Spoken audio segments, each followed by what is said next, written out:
Okay, so as you can see, when Shedeur Sanders first made his preseason start for the Cleveland Browns, it was the most watched preseason game over a decade on NFL Network with 2.2 million viewers viewing. So the point of the matter is this Sunday will be the most highest viewed game this season because of one man, 12. It is what it is. The National Football League is a business, and Shedeur Sanders is great for business. That's what I'm about to tap in with this video. Like, regardless of what anybody has to say, he brings in the views and the eyes. Let's talk about it. Say no more.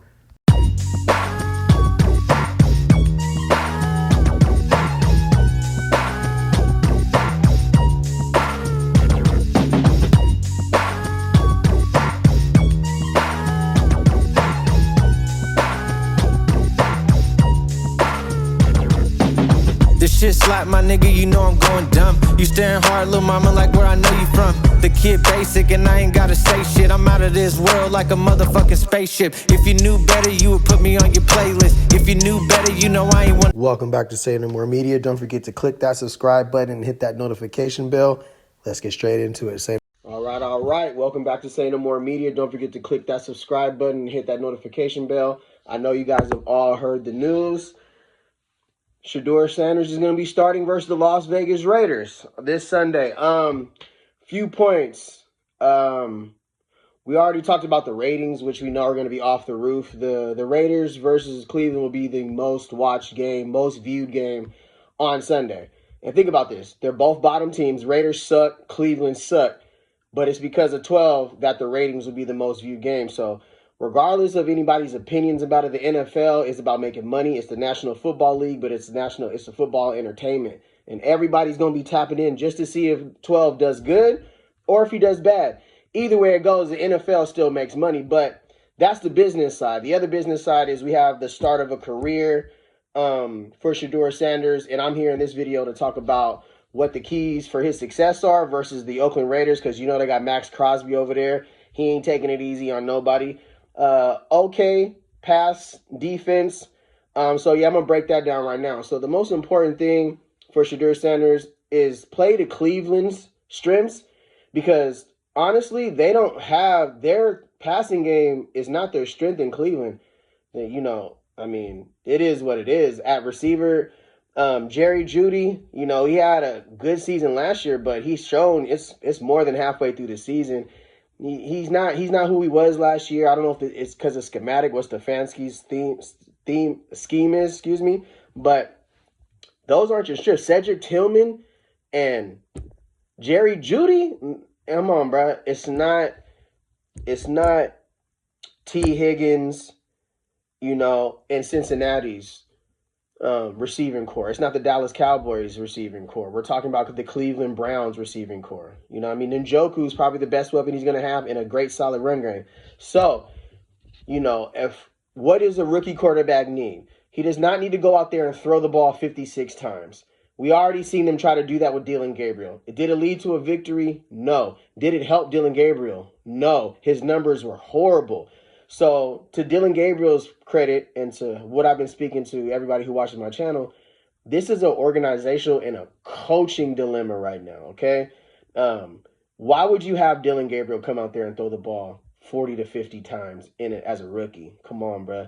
Like, giving the talent around him, Cedric Tillman, Jerry Jeudy.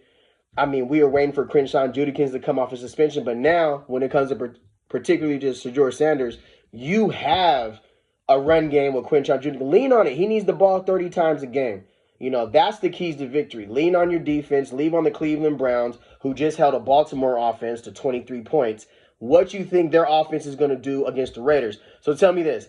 If they're going out and the defense is doing this part, do you want Shedeur to go out there on first, second, third? You're going to try to throw the ball with him? You're not moving the clock. You're not wasting the clock. You're not controlling the game. You're not controlling field management. So the best thing that Shedeur has for him, if he has I wish I could say this, but if they're game planning for him and to actually win the game, see, that's the difference here. Cleveland is not even, I don't even think they're in the playoffs anymore. So whether they're trying to win the game or if they're trying to tank for an NFL draft pick, is going to be decided on what we see here. Shedeur doesn't need to come out and try to throw the ball 40 times a game, split out 4 wide. No, they need to line up, establish the run game. Then he can go play action, screens, running back screens, tight end screens, get the ball out of his hand quick. We already seen they don't have a burner on the outside, somebody who's going to take the top off the defense, pause. So we already seen last week the cornerbacks against Baltimore, they weren't even in there. They weren't even dropping back because Jerry Jeudy and Cedric Tillman do not affect the defense vertically. The safeties aren't worried about getting beat over the top. The corners are sitting on all of the hitches, all of the slants, all of the quick outs. If you go back and watch the film like I did, you can see there was a lot of bunched receivers in the same place. Just stuff. The route formations just didn't make any sense from a wide receiver's perspective and from a quarterback perspective. Their depths were all at the same route. Everything was between 10 to 15 yards, 5 to 15 yards, and they're all around the same area. So they're going to have to do a better job of route depth to route concept, meaning, I need a drag across the middle. I need a post to challenge the free safety and the strong safety. And then I can have an underneath in or a dig, or a quick out. Something that challenges the defense. Like, come on, Cleveland. It's not rocket science, bro. So that to football enthusiasts like myself who study film and you can see what's going on behind the scenes. The route concepts don't make any sense. What Shedeur is going to have to do and what the offensive line and the offense court, they're going to have to work on that, his protection, learning how to slide the coverage versus ends. He was running a lot of 5 front, which for a rookie quarterback, Baltimore was like, all right, we're going to test that, bro. We're going to send everybody. They were sending 7. They were sending 6. And Quinshon Judkins cannot pass block from a running back perspective. He's going to have to work on that. If you're leaning on a running back to be, for blitz pickup, if they decide you have a five-man front, but your 6th protection is going to be your running back, you need a veteran running back for third downs that can specifically pass block because that person is going to be guarding Max Crosby this week. Okay? It's not an easy task. Asking somebody to guard Max Crosby coming off the edge, he coming, pause. He coming to get Shedeur for sure. That's his job. You know what I mean? So we just got to do Cleveland. First of all, it's important for Shedeur to come out and have success because this is your opportunity now. Last week, you didn't have a first-team reps or any practice. This week, you do. So there's going to be no excuses after this game. And I'm going to keep it real on this channel. Based on his performance, I'm going to call it fair. Whether he's successful or because he's had time to scheme, and this is not a great team that you're playing with the Las Vegas Raiders. So at this point, there will be no excuses. There will be no practice first team reps. There will be none of that. It will be, this is your opportunity to come out and establish yourself as the quarterback for the rest of this season. And then hopefully they trade you because nobody wants to stay in Cleveland, bruh. I mean, let's just keep it real. Nobody wants to be the quarterback for the Cleveland Browns. So that has to be established too. Like, this is like the 48th different starting quarterback in the last 20 years or something. It's just crazy, bro. No longevity. They've never built a career. Somebody like a Brett Favre, Peyton Manning, Tom Brady, Drew Brees, Phillip Rivers, Ben Roethlisberger. Cleveland's never had a quarterback that they've been able to sustain. So what makes us think that he's supposed to succeed there? Not only is he a 5th-round pick, but you're asking him to do something that's never been done there, okay? This the recent experiment, Baker Mayfield. I mean, come on, look where he's at now. But he had to leave Cleveland, right? So we got to be a little bit more realistic as far as like what our expectations are. And what our expectations are, we do look for him to look like a starting quarterback because coming into the 2025, his expectations was 1st round. Mel Kiper had him as a 1st-round grade. How he dropped to the 5th round, he has to take accountability for the things that made him drop. And then we have to recognize there were some, teams, whatever reasons teams decided to pass on him, they just did. Let's just put it like that. But that's neither here nor there now as you're seeing the success of Jackson Dart out there for the New York Giants. Emeka Egbuka, some of his fellow rookies in this draft who are, even Quinshon Judkins on his team. And the hype around Shedeur is what brings, the people who evaluate him as not of a fan, just, okay, you got all this hype, bruh. these NIL deals, this money. Now we want to see you produce. And that's right. That's fair. You know, I don't feel like there's anything wrong with that, because with hype comes expectations, bro. You gotta live up to the expectations. So that's just what it is. And this is going to be your opportunity.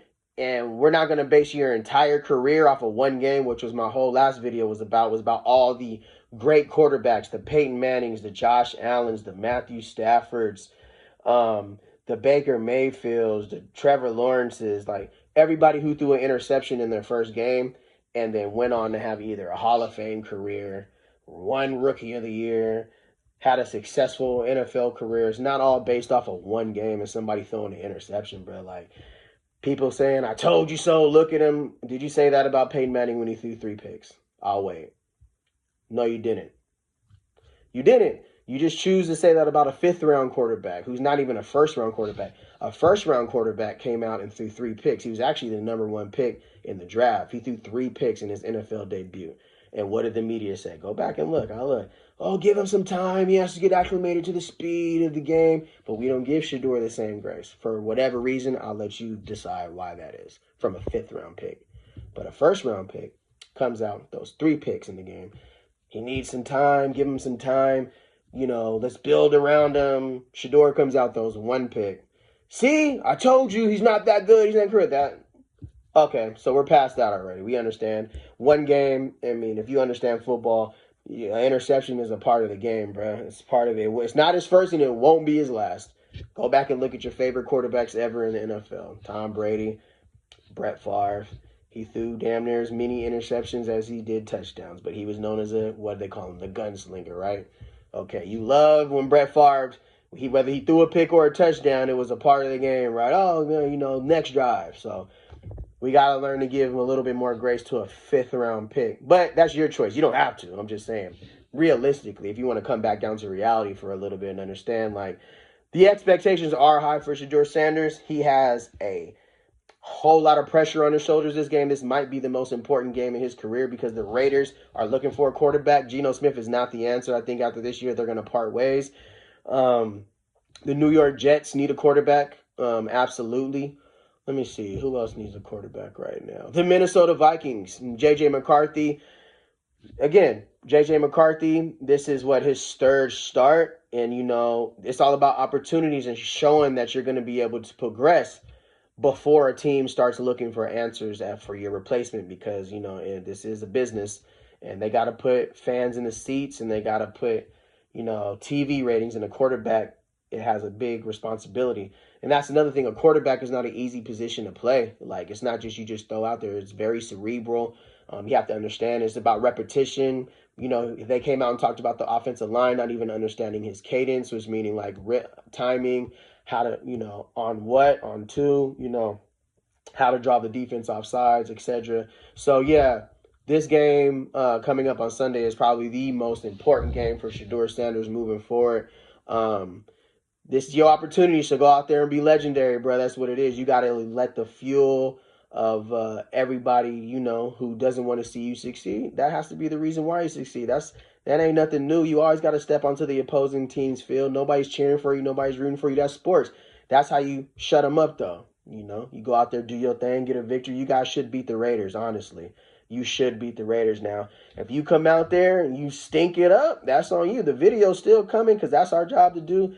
You know, you got to call it fair. I'm a channel. I'm going to call it fair. When he does good, it is the same thing in Colorado. When they're balling, they're balling. But when they have them games where they just stinking it up and we can't even believe what we're actually seeing on the field, we got to call it. We got to call it fair, bro.